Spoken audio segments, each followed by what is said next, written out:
യഥാർത്ഥത്തിൽ എന്താണ് വിദ്യാഭ്യാസം എന്ന് പറയുന്നത്? മനുഷ്യനെ മനുഷ്യനാക്കി മാറ്റുന്ന അതിമഹത്തായ ഒരു പ്രക്രിയക്കാണ് വിദ്യാഭ്യാസം എന്ന് പറയുന്നത്.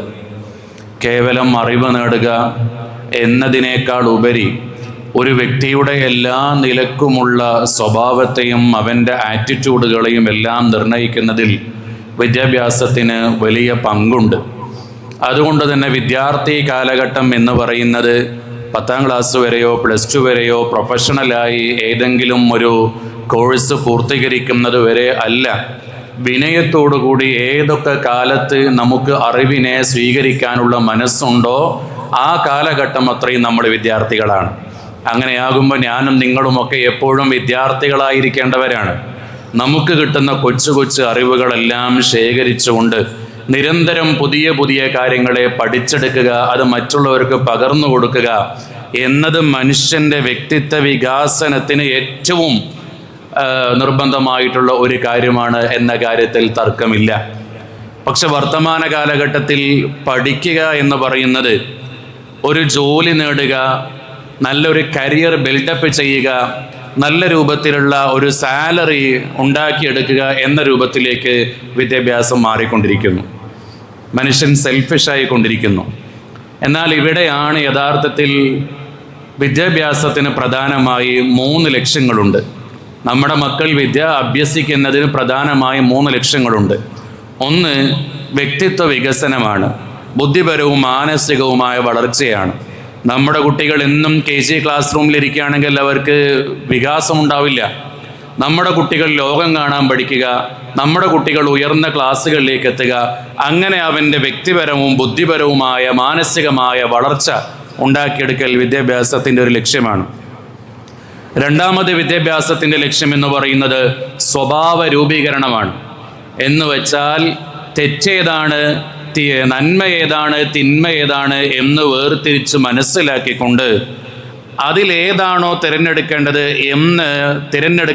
എന്ന് മനസ്സിലാക്കാനുള്ള കഴിവ്, അത് സ്വായത്തമാക്കൽ വിദ്യാഭ്യാസത്തിൻ്റെ വളരെ പ്രധാനപ്പെട്ട ലക്ഷ്യമാണ്. ഡോക്ടർ APJ അബ്ദുൽ കലാം ഒരിക്കൽ പറഞ്ഞു, വിദ്യാഭ്യാസം ഹൃദയത്തെ ശുദ്ധീകരിക്കുന്നു, അത് വിവേകത്തെ ഉണർത്തുന്നു എന്നുള്ളതാണ്. വിദ്യ നേടുന്നതിലൂടെ അവൻ്റെ ഹൃദയത്തെ ശുദ്ധീകരിക്കും. അവൻ്റെ ഹൃദയത്തിൽ ഇതെല്ലാം നല്ലതാണ് എന്ന് തോന്നിപ്പിച്ചിരുന്ന പല കാര്യങ്ങളും തെറ്റാണ് എന്ന് വിദ്യാഭ്യാസത്തിലൂടെ അവൻക്ക് മനസ്സിലാക്കും. തൽഫലമായി അവൻ്റെ വിവേകത്തെ അത് ഉണർത്തും. ഞാനിപ്പോൾ നിൽക്കുന്നത് തെറ്റിലാണ്, നന്മയിലേക്ക് വരണം എന്ന ചിന്ത അവനിൽ ഉയർത്തും. മൂന്നാമത്തേതാണ് സാമൂഹിക നന്മ. വളരെ പ്രധാനപ്പെട്ടതാണ്. താൻ ജീവിക്കുന്ന സമൂഹത്തിന് പ്രയോജനമുള്ളവരായി മാറുക എന്നൊരു വിദ്യാഭ്യാസത്തിൻ്റെ ലക്ഷ്യമാണ്. അതിനെക്കുറിച്ചാണ് പൗലോ ഫ്രയർ അദ്ദേഹത്തിൻ്റെ പെഡഗോജി ഓഫ് ദി ഒപ്രസ്ഡ് എന്ന് പറയുന്ന പുസ്തകത്തിൽ അദ്ദേഹം പറയുന്നുണ്ട്, വിദ്യാഭ്യാസം ലോകത്തെ മാറ്റുന്നില്ല, വിദ്യാഭ്യാസം മനുഷ്യരെ മാറ്റുന്നുണ്ട്, അങ്ങനെ മനുഷ്യർ ലോകത്തെയും മാറ്റുന്നുണ്ട് എന്നതാണ്. ഒരുപാട് വിദ്യാലയങ്ങൾ നമ്മുടെ നാട്ടിൽ ഉണ്ടായതുകൊണ്ട് ഒരു മാറ്റം ഉണ്ടാകാൻ പോകുന്നില്ല. ആ വിദ്യാലയങ്ങളിൽ പഠിക്കുന്ന വിദ്യാർത്ഥികൾ വിദ്യാസമ്പന്നരായിരിക്കുന്ന സമയത്ത് ആ വിദ്യാർത്ഥികളിൽ മാറ്റം വരുന്നു, തൽഫലമായി സമൂഹത്തിൽ മാറ്റം വരുന്നു.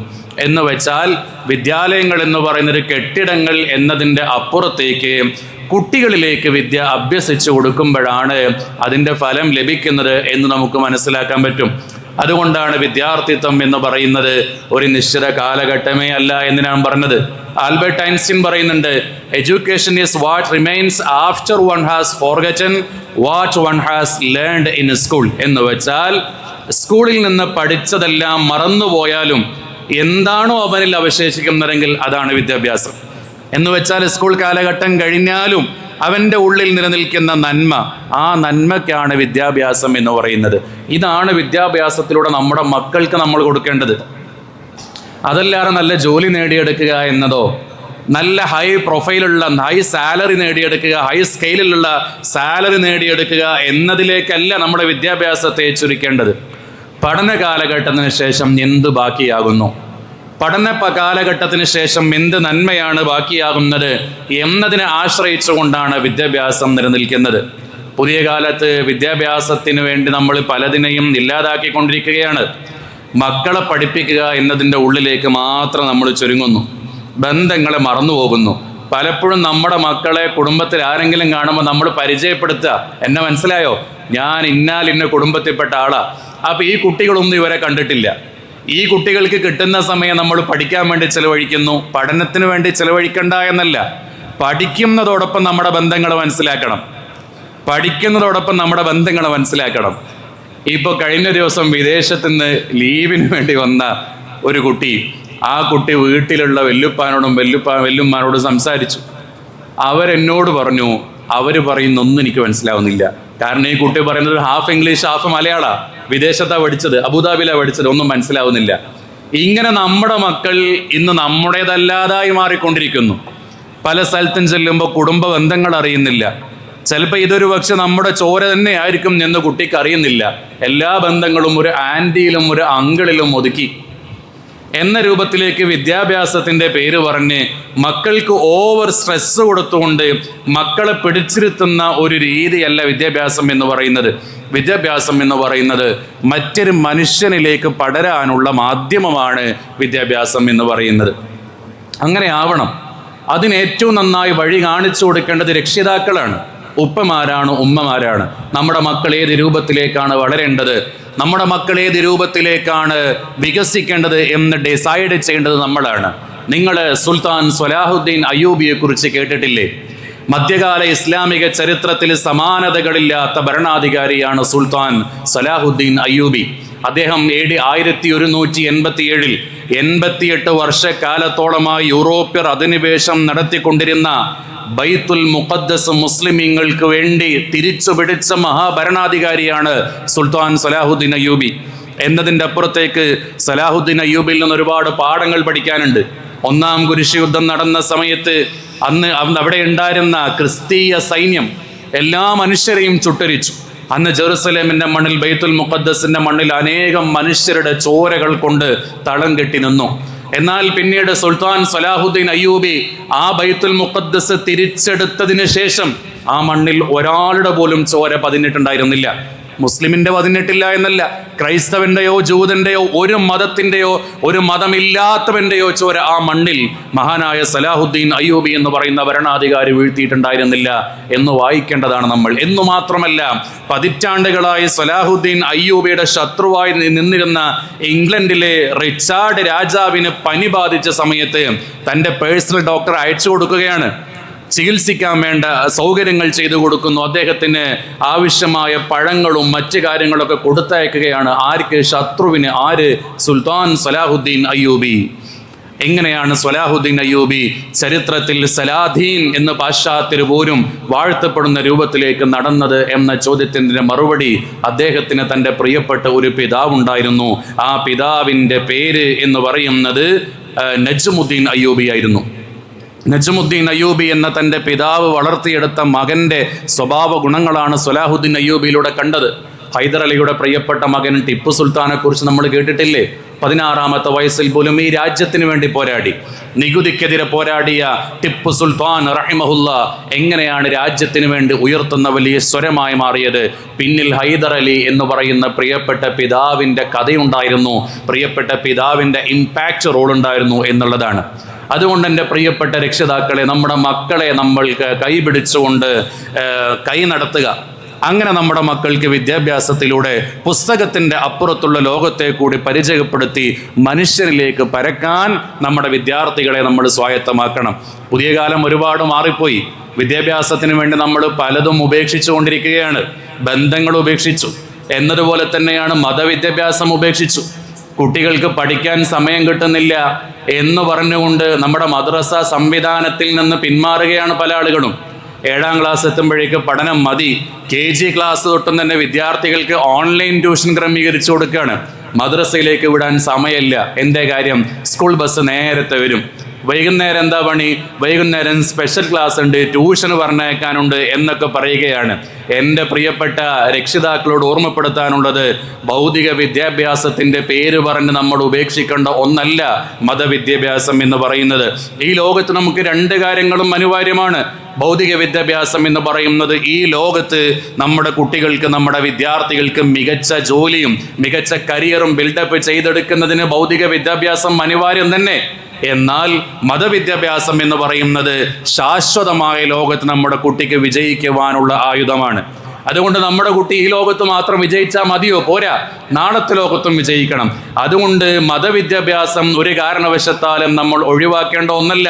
അതിനൊരുപാട് പേരുകൾ നമുക്ക് പറയാനുണ്ടാകും. ട്യൂഷൻ ക്ലാസ്സുകളെന്നും ഹോളിഡേ ക്ലാസ്സുകളെന്നും അതുപോലെ വ്യത്യസ്തമായ ഫെസ്റ്റിവൽ എന്നും ഒക്കെ പറഞ്ഞുകൊണ്ട് പല വിധത്തിലുള്ള കാരണങ്ങളുണ്ടാകും.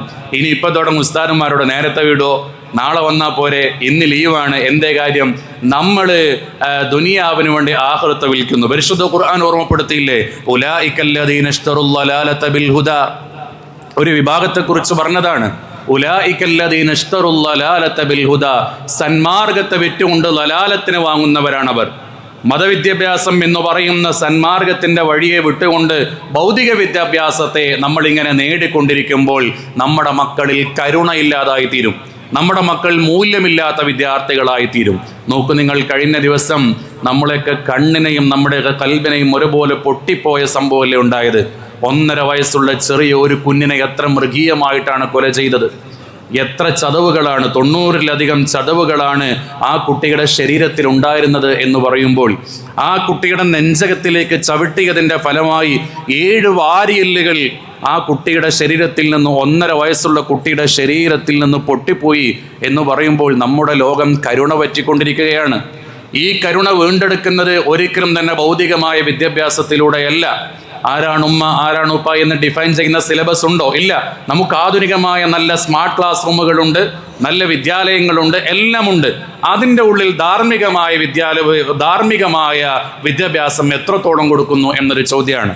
അത് വിദ്യാർത്ഥികൾക്ക് കിട്ടുന്നത് മതങ്ങളിലൂടെ തന്നെയാണ്. മതത്തിൻ്റെ കാഴ്ചപ്പാട് എത്ര സുന്ദരമാണ് എന്ന് നിങ്ങൾ ആലോചിച്ച് നോക്കൂ. ഇസ്ലാം എന്ന് പറയുന്നത് നിസ്കരിക്കാനും നോമ്പനുഷ്ഠിക്കാനും വേണ്ടി മാത്രം പറയുന്ന മതമല്ലല്ലോ. ഇസ്ലാം എന്ന് പറയുന്നത് എല്ലാ കാലത്തേക്കും സാർവത്രികമായി നിലനിൽക്കുന്ന മതമാണ്. ഇന്ന് ജൂൺ 5 വേൾഡ് എൻവിയോൺമെന്റ് ഡേ ആണ്. ലോക പാരിസ്ഥിതിക ദിനമാണ് ഇന്നത്തെ ദിവസം എന്ന് പറയുന്നത്. പരിസ്ഥിതിയെക്കുറിച്ച് ഇസ്ലാമിൻ്റെ കാഴ്ചപ്പാട് എത്ര മനോഹരാണ്. പരിസ്ഥിതിയെക്കുറിച്ച് പ്രവാചകന്റെ അധ്യാപനങ്ങൾ എത്ര മനോഹരാണ്. എൻവിയോൺമെന്റ് ഡേ, പാരിസ്ഥിതിക ദിനം എന്ന് പറയുമ്പോൾ നമ്മൾ മനസ്സിലാക്കേണ്ടത് മരം നടാനുള്ള ദിവസം എന്നല്ല. അങ്ങനെ ചില ആളുകൾക്കൊരു തെറ്റിദ്ധാരണയുണ്ട്. അങ്ങനെയല്ല. പരിസ്ഥിതിയെക്കുറിച്ച് കൃത്യമായ ബോധവൽക്കരണം നടത്താനുള്ള ദിവസമാണ് എൻവിയോൺമെന്റ് ഡേ ജൂൺ 5 എന്ന് പറയുന്നത്. എത്ര മരം നടുന്നു എന്നതിലല്ല കാര്യം, എത്ര മരങ്ങളെ നമ്മൾ പരിചരിക്കുന്നു എന്നതിലാണ് കാര്യം. ഫതുഹുൽ മുഈനൊക്കെ എടുത്ത് പരിശോധിച്ചാൽ അതിൽ കാണാൻ പറ്റും, ഒരാളുടെ വീടിൻ്റെ മുറ്റത്ത് അയാൾ കൃഷി ചെയ്തില്ലെങ്കിൽ അയാൾ കുറ്റക്കാരനൊന്നുമല്ല. എന്നാൽ ഒരാളുടെ വീടിൻ്റെ മുറ്റത്ത് ഒരു മരമുണ്ട് അല്ലെങ്കിൽ ഒരു കൃഷിയുണ്ട്, അതിന് വേണ്ട രൂപത്തിൽ വെള്ളമൊഴിക്കാതെ അതിനെ പരിചരിക്കാതിരിക്കുന്നത് കറാഹത്താണ് എന്ന് കാണാൻ പറ്റും. അപ്പം നമ്മുടെ വീടിൻ്റെ മുറ്റത്തുള്ള ഒരു മരം, നമ്മുടെ വീടിൻ്റെ പരിസരത്തുള്ള ഒരു കൃഷി, അത് നമ്മുടെ അശ്രദ്ധ കാരണം നശിക്കുകയാണെങ്കിൽ അത് ഇസ്ലാം നിരോധിച്ച കാര്യമാണ്. എന്ന് വെച്ചാൽ ഇസ്ലാം അത്ര സുന്ദരമായിട്ടാണ് പരിസ്ഥിതിയെ കാണുന്നത്. യുദ്ധത്തിന് പോകുന്ന തൻ്റെ പ്രിയപ്പെട്ട അനുചരരെ സഫാക്കി നിർത്തി പ്രവാചകൻ പറഞ്ഞു കൊടുക്കുന്നത്, അകാരണമായി നിങ്ങൾ മരം മുറിക്കാൻ പാടില്ല, നിങ്ങൾ കാരണമില്ലാതെ മരം മുറിക്കാൻ പാടില്ല എന്ന് പരിശുദ്ധ റസൂൽ സ്വല്ലല്ലാഹു അലൈഹി വസല്ലമ തങ്ങൾ പറഞ്ഞു കൊടുക്കുകയാണ്. അതുകൊണ്ട് പരിസ്ഥിതി സംരക്ഷണത്തെ ഇസ്ലാം വളരെ മഹത്തായിട്ടാണ് കാണുന്നത്. ഈ പരിസ്ഥിതി എന്ന് പറയുമ്പോൾ നമ്മൾ മരങ്ങളിലേക്ക് മാത്രം ചിന്തിക്കാൻ പാടില്ല. ധാരാളം വിഷയങ്ങൾ അതിൻ്റെ ഉള്ളിലുണ്ട്. അത് പ്രത്യേകിച്ച് വിശ്വാസിയെ സംബന്ധിച്ചിടത്തോളം പരിസ്ഥിതിയെ സംരക്ഷിക്കുക എന്നതിന് ധാരാളം വഴികൾ ഇസ്ലാം മുന്നോട്ട് വയ്ക്കുന്നുണ്ട്. അതിലൊന്നാണ്, നിങ്ങൾ വഴിയരികിൽ മൂത്രമൊഴിക്കാൻ പാടില്ല, കെട്ടി നിൽക്കുന്ന വെള്ളത്തിൽ നിങ്ങൾ മൂത്രമൊഴിക്കാൻ പാടില്ല, അശാസ്ത്രീയമായ രൂപത്തിൽ നിങ്ങൾ മാലിന്യങ്ങൾ വലിച്ചെറിയാൻ പാടില്ല, തെരുവോരങ്ങളിൽ, റോഡിൻ്റെ സൈഡുകളിൽ, പുഴകളിൽ, കുളങ്ങളിൽ ആരും കാണില്ലെന്ന് കരുതി ഇരുട്ടിൻ്റെ മറവിൽ കോഴി വേസ്റ്റ് കൊണ്ടുപോയിടാൻ പാടില്ല, നമ്മുടെ വീട്ടിലുള്ള മാലിന്യങ്ങൾ കൊണ്ടുപോയി തള്ളാൻ പാടില്ല. ഇതൊക്കെ പരിശുദ്ധ റസൂൽ സ്വല്ലല്ലാഹു അലൈഹി വസല്ലം തങ്ങൾ പറഞ്ഞത്, ഈ പ്രവർത്തനങ്ങൾ അള്ളാഹുവിൻ്റെയും മലക്കുകളുടെയും സർവ്വ മനുഷ്യരുടെയും ശാപം നിങ്ങൾക്ക് കിട്ടാനുള്ള കാരണമാകും എന്ന് റസൂലുള്ളാഹി സ്വല്ലല്ലാഹു അലൈഹി വസല്ലം തങ്ങൾ പറയാണ്. അതുപോലെ തന്നെയാണ് പൊതുസ്ഥലങ്ങളിൽ നമ്മൾ കാർക്കിച്ച് തുപ്പാൻ പാടില്ല. മറ്റുള്ള മനുഷ്യർക്ക് അറപ്പ് വരുന്ന രൂപത്തിൽ നമ്മൾ തുപ്പുക, നമ്മുടെ കഫങ്ങൾ അവിടെ നിക്ഷേപിക്കുക, ഈ രൂപമൊന്നും ചെയ്യാൻ പാടില്ല. ഇതൊക്കെ ഇസ്ലാമിൻ്റെ പാരിസ്ഥിതിക വശങ്ങളാണ്. നമ്മുടെ ശരീരത്തിൽ വിസർജ്യങ്ങളില്ലാതെ നോക്കണം. നമ്മുടെ വസ്ത്രം എപ്പോഴും വൃത്തിയുള്ള വസ്ത്രമായിരിക്കണം. നമ്മുടെ മുഖങ്ങളിൽ, നമ്മുടെ കൈകാലുകളിൽ ജനങ്ങൾക്ക് ഇഷ്ടമില്ലാത്തൊന്നും ഉണ്ടാവാൻ പാടില്ല. കൃത്യമായ ഇടവേളകളിൽ മിസ്വാക്ക് ചെയ്യണമെന്ന് ഇസ്ലാം പഠിപ്പിക്കുന്നു. വുളൂ ചെയ്യുന്നതിന് മുമ്പ് നിങ്ങൾ ബ്രഷ് ചെയ്യണം എന്ന് വെച്ചാൽ വായയിലെ ദുർഗന്ധത്തോടുകൂടി ഒരാളോട് സംസാരിക്കരുത്. ഇതെല്ലാം പരിസ്ഥിതിയുടെ ഭാഗമാണ് എന്ന് നമ്മൾ മനസ്സിലാക്കണം. തുമ്മുന്ന സമയത്ത് ഒരു കർച്ചീഫ് ഉപയോഗിക്കുക, അല്ലെങ്കിൽ തുമ്മുന്ന സമയത്ത് ആളുകളിൽ നിന്ന് മാറിയിരുന്നു കൊണ്ട് തുമ്മുക. ഭക്ഷണം എടുക്കുന്ന സമയത്ത് ആ പിടിക്കുന്ന കയ്യിലിൽ ഭക്ഷണത്തിന്റെ അവശിഷ്ടം ഇല്ലാതെ പിടിക്കാൻ വേണ്ടി ശ്രദ്ധിക്കുക. മറ്റൊരാൾക്ക് വെറുപ്പുണ്ടാക്കുന്ന രൂപത്തിൽ തീന്മേശയിലിരിക്കാതിരിക്കുക. ഇതൊക്കെ ഇസ്ലാമിൻ്റെ പാരിസ്ഥിതിക കാഴ്ചപ്പാടുകളോട് ചേർത്ത് വായിക്കേണ്ടതാണ്. അല്ലാതെ ഇസ്ലാം പറയുന്ന പരിസ്ഥിതി മരങ്ങൾ വെട്ടരുത്, മരങ്ങൾ ധാരാളം വെച്ചുപിടിപ്പിക്കണം എന്നത് മാത്രമൊന്നുമല്ല. അതുകൊണ്ട് ഈ ദിവസത്തിൽ നമ്മൾ ഉൾക്കൊള്ളേണ്ട വളരെ മഹത്തായിട്ടുള്ള ഒരു കാര്യമാണ് ഈ വിഷയങ്ങൾ എന്നൊക്കെ പറയുന്നത്. അതുകൊണ്ട് പരിസ്ഥിതിയെ സംരക്ഷിക്കണം. നിങ്ങൾ ആലോചിച്ച് നോക്കൂ, ശാസ്ത്രം എത്രത്തോളം ഉഷാറായി വളർന്നുപോയി. മനുഷ്യൻ ചന്ദ്രനിൽ കാലുകുത്തി, ആകാശങ്ങൾ തേടിപ്പോയി, സമുദ്രങ്ങളുടെ ആഴങ്ങൾ എത്രയാണ് എന്ന് കണ്ടെത്തുന്നതിനുള്ള വ്യത്യസ്തങ്ങളായ പഠനങ്ങൾ നടന്നുകൊണ്ടിരിക്കുന്നു. എന്നാൽ സാങ്കേതിക വിദ്യയിൽ എത്രയോ ഉന്നതിയിലേക്ക് എത്തി. റോബോട്ടിക് കാലഘട്ടം എത്തി. ആർട്ടിഫിഷ്യൽ ഇന്റലിജൻസിന്റെ സഹായത്തോടു കൂടി ഓപ്പറേഷൻ നടക്കുന്ന കാലഘട്ടം എത്തി. എന്നാൽ ഇപ്പോഴും മനുഷ്യന് ഉത്തരം കിട്ടാത്ത ഒരേ ഒരു ചോദ്യം ഇപ്പോഴും അവശേഷിക്കുന്നു. ഖുൽ അറഅയ്തും മിൻ അസ്ബഹ മാഉകും ഗൗറാ ഫമൻ യഅതീകും ബിമാഇൻ മഈൻ. പരിശുദ്ധ ഖുർആൻ ചോദിക്കുകയാണ്, നബി അങ്ങ് ചോദിക്കുക, നിങ്ങളുടെ നീരുറവകൾ വറ്റിപ്പോയാൽ നിങ്ങൾക്കാരാണ് വെള്ളം നൽകുന്നത്? നിങ്ങൾക്ക് കുടിക്കാനുള്ള വെള്ളം അത് നഷ്ടപ്പെട്ടു പോയാൽ, അത് വറ്റിക്കഴിഞ്ഞാൽ നിങ്ങൾക്ക് എവിടുന്ന് വെള്ളം കിട്ടുന്നു? നിങ്ങൾക്ക് എവിടുന്ന് മഴ ലഭിക്കുന്നു? 10 വർഷത്തിൽ കൂടുതലായിട്ട് മഴ ലഭിക്കാത്ത രാജ്യങ്ങൾ നമ്മുടെ ലോകത്തുണ്ട്. വ്യത്യസ്തങ്ങളായ ടെക്നോളജികളൊക്കെ ഉപയോഗിച്ച് മഴ പെയ്യിപ്പിക്കുന്നുണ്ടെങ്കിലും ജനങ്ങൾക്ക് ആവശ്യമായ മഴ കിട്ടുന്നില്ല എന്നുള്ളത് ഒരു സത്യമാണ്. ആ സമയത്താണ് അല്ലാഹു സുബ്ഹാനഹു വ തആല നമുക്ക് വിശാലമായ വെള്ളം നൽകുന്നു, വിശാലമായ മഴ നൽകുന്നു, വായു നൽകുന്നു. ശുദ്ധമായ വായു ഇല്ലാതെ ഇന്ത്യയിലെ തന്നെ ബാംഗ്ലൂരും അതുപോലെ ഡൽഹിയും മുംബൈയും അടക്കമുള്ള നഗരങ്ങൾ കഷ്ടപ്പെട്ടുകൊണ്ടിരിക്കുന്നു. നിങ്ങൾ ആലോചിച്ച് നോക്ക്, മനുഷ്യൻ്റെ ഏറ്റവും വലിയ സമ്പത്ത് അവൻ്റെ പണമാണെങ്കിൽ, ഏറ്റവും വലിയ സമ്പത്ത് അവൻ്റെ മക്കളും അവൻ്റെ വാഹനങ്ങളും അവൻ്റെ വീടുകളുമാണെങ്കിൽ, ഈ ലോകത്തൊരു മനുഷ്യനും ശ്വാസം കിട്ടാതെ മരിക്കുമായിരുന്നില്ല. പണം കൊണ്ട് നമുക്കെല്ലാം മേടിക്കാമായിരുന്നെങ്കിൽ ഈ ലോകത്തൊരു മനുഷ്യനും മരണത്തിന് കീഴ്പ്പെടുമായിരുന്നില്ലല്ലോ. പണത്തിനേക്കാൾ അപ്പുറം മനുഷ്യന്റെ ഏറ്റവും വലിയ സമ്പാദ്യം എന്ന് പറയുന്നത് അല്ലാഹു സുബ്ഹാനഹു വ തആല സൗജന്യമായി നൽകുന്ന ഓക്സിജനാണ്. അല്ലാഹു സുബ്ഹാനഹു വ തആല സൗജന്യമായി നൽകുന്ന വെള്ളമാണ്, ഭക്ഷണമാണ് എന്ന് നമ്മൾ മനസ്സിലാക്കി വെക്കുക. അതുകൊണ്ട് അല്ലാഹു സുബ്ഹാനഹു വ തആല മനുഷ്യനെ ഈ ലോകത്തേക്ക് അയച്ച സമയത്ത് പറഞ്ഞ വാക്കെന്താണ്? ഇന്നി ജാഇലുൻ ഫിൽ അർളി ഖലീഫ. ഞാൻ ഈ ലോകത്തേക്ക് ഒരു ഖലീഫയെ ഞാൻ നിയമിക്കുന്നുണ്ട് എന്ന് വെച്ചാൽ ഒരു പ്രതിനിധിയെ നിയമിക്കുന്നുണ്ട്. അല്ലാതെ ഈ ലോകത്തേക്ക് ഒരു അധിപനെയല്ല. ഈ പ്രകൃതിയുടെയും ഈ കാണുന്ന സർവ്വചരാചര സൃഷ്ടികളുടെയും അധികാരസ്ഥനല്ല നമ്മൾ. അതിൻ്റെയൊക്കെ ഒരു മാനേജറാണ്. നോക്കി വളർത്തുക എന്നുള്ളതാണ്. നമ്മുടെ മുൻഗാമികൾ അതിമഹത്തരമായി നമുക്ക് കൈമാറ്റം ചെയ്തു തന്ന ഈ ഒരു ഭൂമിയെ അടുത്ത ജനതയ്ക്ക് ഒരു കേടും കൂടാതെ അത് എത്തിച്ചു കൊടുക്കുക എന്നുള്ള സൂപ്പർവൈസിങ് ജോലിയാണ് നമ്മുടെ മുന്നിലുള്ളത്.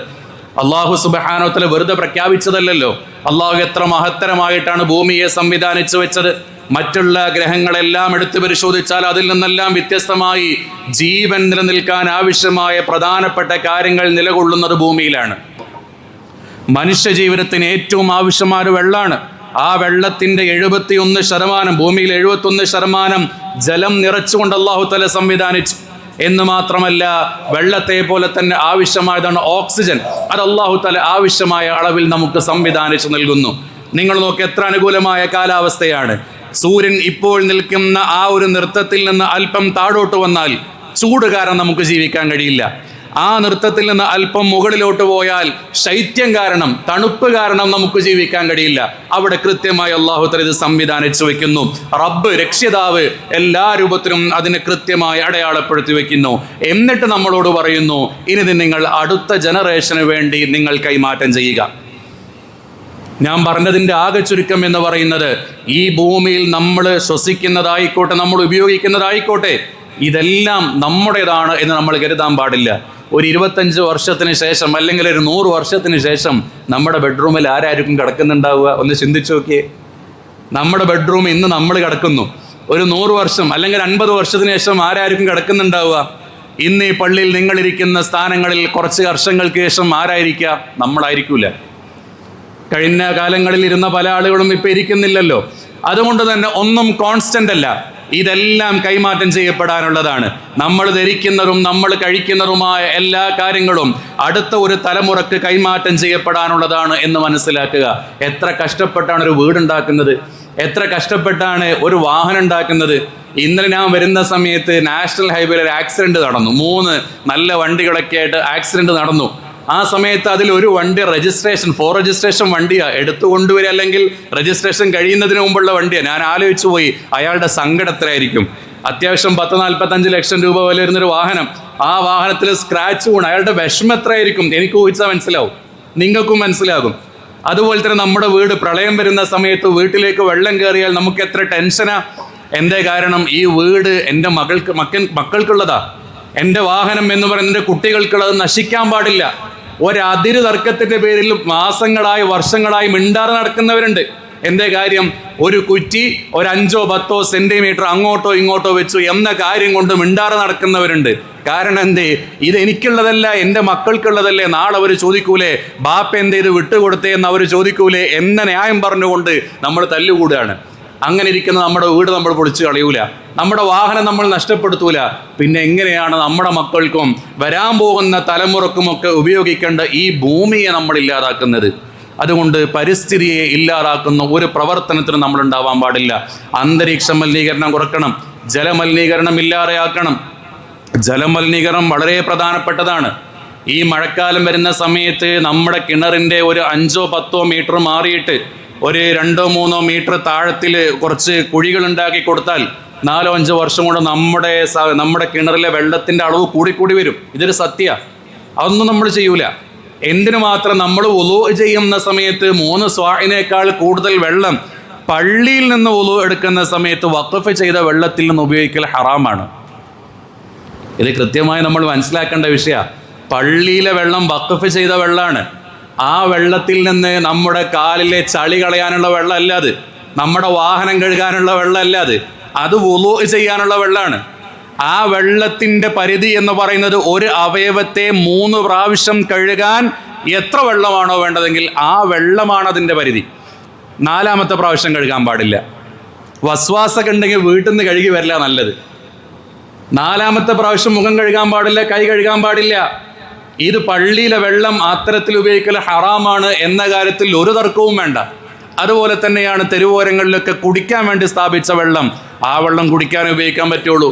പഞ്ചായത്തിൽ നിന്നും മുനിസിപ്പാലിറ്റിയിൽ നിന്നൊക്കെ ലഭിക്കുന്ന കുടിവെള്ളം, അത് കുടിവെള്ളത്തിന് ഉപയോഗിക്കാൻ പറ്റുള്ളൂ. അത് ചെടി നനക്കാൻ പറ്റൂല, അത് വാഹനം കഴുകാൻ പാടില്ല, അത് അങ്ങനെ ഉപയോഗിക്കാൻ പാടില്ല. കാരണം ആ വെള്ളം എന്തിനാണോ വെച്ചതെങ്കിൽ അതിനു വേണ്ടി ഉപയോഗിക്കുക. അല്ലെങ്കിൽ പൈസ കൊടുത്ത് വെള്ളം മേടിച്ച് നമ്മുടെ വണ്ടി എന്താണ് നമ്മൾ കഴുകുക എന്നതിൻ്റെ അപ്പുറത്തേക്ക് വഖഫ് ചെയ്യപ്പെട്ട വെള്ളമായിക്കോട്ടെ മുതലായിക്കോട്ടെ അതല്ലാത്ത കാര്യങ്ങൾക്ക് വേണ്ടി ഉപയോഗിക്കാൻ പാടില്ല എന്നൊക്കെ നമ്മൾ മനസ്സിലാക്കണം. ഈ രൂപത്തിൽ നമ്മുടെ പ്രകൃതിയെ, നമ്മുടെ പരിസ്ഥിതിയെ സംരക്ഷിക്കുന്ന എല്ലാ കാര്യങ്ങളും നമ്മൾ മുന്നിട്ട് വരിക. ആ സംരക്ഷിക്കുന്ന കാര്യങ്ങളിലൊക്കെ നമ്മുടെ മക്കളെ കൂടെ കൂട്ടുക എന്നതുകൂടി നമ്മൾ ചെയ്യണം. അങ്ങനെ ആകുമ്പോൾ മക്കളെ കൊണ്ട് ചെടികൾക്ക് വെള്ളം ഒഴിപ്പിച്ചു കൊടുക്കുക, മക്കളെ കൊണ്ട് തൈ നടുക, എന്നിട്ട് അവരെ കൊണ്ടത് പരിപോഷിപ്പിക്കുക.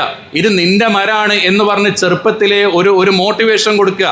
നമ്മുടെയൊക്കെ വീട്ടിൽ കാണാം, എൻ്റെ വീട്ടിലേക്ക് എനിക്ക് പറഞ്ഞു തരാറുണ്ട്, അത് ഇന്ന വെല്ലുപ്പ സ്ഥാപിച്ച മാവാണ്, അത് ഇന്ന വെല്ലുപ്പ സ്ഥാപിച്ച പ്ലാവാണ്. ചിലപ്പോൾ എൻ്റെ ഉപ്പന്നെ പറയും, ഞാൻ എൻ്റെ ചെറുപ്പത്തിൽ ഇത്ര പോകുന്ന ഇത് സ്ഥാപിച്ചതാണ്, ഇപ്പം അതിൽ നിന്നല്ലേ നിങ്ങൾ മാമ്പഴം കഴിക്കുന്നതെന്ന് പറയും. എന്നതുപോലെ നമ്മുടെ മക്കൾക്കൊരു ഫ്യൂച്ചർ നമ്മൾ ബിൽഡപ്പ് ചെയ്ത് കൊടുക്കുക.